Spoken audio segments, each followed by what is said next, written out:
हे आहे ठोकशाही न्यूज 24, जिथे आवाज दाबला जात नाही, अन्यायाविरुद्ध वाचा फोडणारे. देवळाली प्रवरात नगर परिषदेवर हल्लाबोल. नगराध्यक्ष कदमांवर गंभीर आरोप.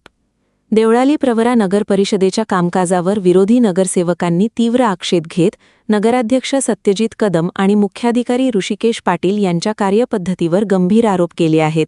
या संदर्भात नगरसेवक दासू पठारे, सुनीता थोरात आणि संतोष चोळके यांनी पत्रकार परिषद घेऊन प्रशासनावर निशाणा साधला. नगरसेवक दासू पठारे यांनी सांगितले की विरोधी नगरसेवकांकडे जाणीवपूर्वक दुर्लक्ष केले जात असून त्यांच्या सूचनांकडे प्रशासनाकडून दुर्लक्ष होत आहे. विकास कामांच्या निविदांवर विरोध दर्शविल्यास बहुमताच्या जोरावर ठराव मंजूर करण्याची भूमिका नगराध्यक्ष घेत असल्याचा आरोप त्यांनी केला.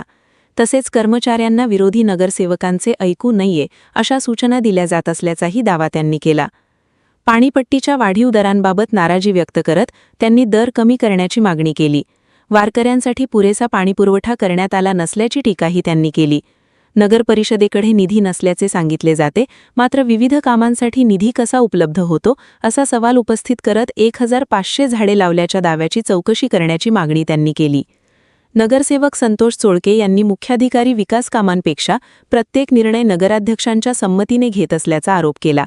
नगरसेवकांचे फोन न उचलणे, उडवाउडवीची उत्तरे देणे ही कार्यपद्धती असल्याची टीका त्यांनी केली. पाणीपट्टी वाढीचा निर्णय सर्व संबंधितांना विश्वासात न घेता घेण्यात आल्याने तो ठराव बोगस असल्याचे त्यांनी म्हटले.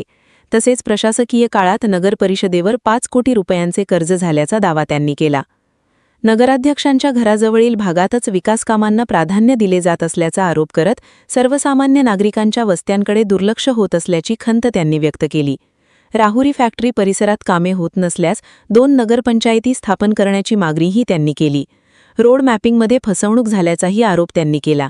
नगरसेविका सुनीता थोरात यांनी अनेक अर्ज करूनही त्यावर कोणतीही कार्यवाही होत नसल्याची तक्रार केली. जोशी समाज व गारुडी समाजाच्या स्मशानभूमीचा प्रश्न प्रलंबित असल्याचे त्यांनी सांगितले. बाजारातील करपट्टी शेतकऱ्यांना परवडणारी नसल्याचे नमूद करत प्रसादन नगरमधील विकास कामे थांबविण्याच्या सूचना देण्यात आल्याचा आरोप त्यांनी केला. तसेच अण्णाभाऊ साठे योजनेचा निधी सर्व दलित वस्त्यांच्या विकासासाठी वापरावा, अतिक्रमण हटविताना दुजाभाव होत असल्याचा आरोपही त्यांनी केला. गावात ग्रामसभा घेऊन दारूबंदीचा ठराव मंजूर करण्याची मागणीही यावेळी करण्यात आली. या पत्रकार परिषदेला नगरसेवक दासू पठारे, नगरसेविका सुनीता थोरात, वंचित बहुजन आघाडीचे नगरसेवक संतोष चोळके, काँग्रेसचे नेते वैभव गिरमे, ॲडव्होकेट कुमार भिंगारे, नाना उंडे आदी उपस्थित होते. ठोकशाही न्यूज 24 साठी विजय सरोदे, देवळाली प्रवरा. अगदी जनरल सभेच्या पहिल्या मीटिंगपासून आम्ही जे अर्ज केलेले आहेत पालिकेमध्ये, रस्त्याच्या दुरुस्ती करण्याचे असतील किंवा लाईट बसवण्याचे काम असतील, तसं एकही काम अजून आमचं करण्यात आलेलं नाही. केवळ विरोधी नगरसेवक आहेत म्हणून आमच्या कामाकडे दुर्लक्ष करण्यात आलेलं आहे.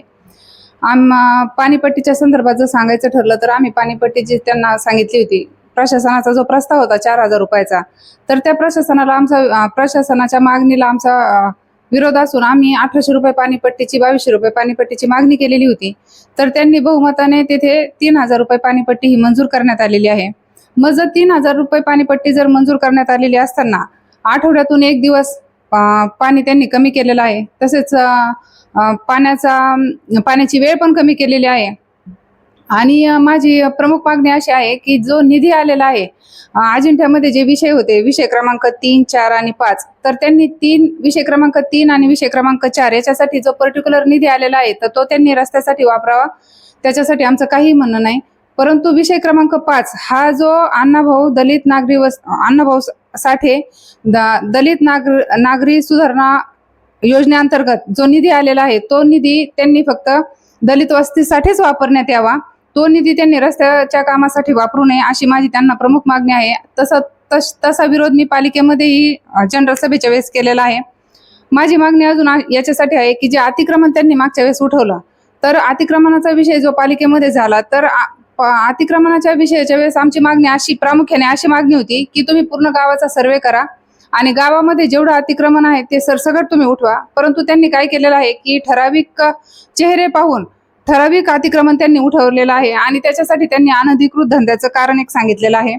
आणि अनधिकृत धंद्याचं कारण सांगताना त्यांनी आता पालिकेमध्ये परत दारूबंदीचा एक विषय आणला होता. तर दारूबंदीसाठी दारूबंदी करा असा, दारूबंदीला आमचं दारूच्या धंद्यांसाठी किंवा अवैध धंद्यांसाठी आमचं समर्थन नाहीये. जर तुम्ही दारूबंदी करत असताल तर सगळ्यात पुढे आम्ही असू. परंतु जेव्हा तुम्ही अवैध धंदे बंद करत असताना तुम्ही गावामध्ये जेवढे अवैध धंदे आहेत तेवढे सरसकट बंद करा.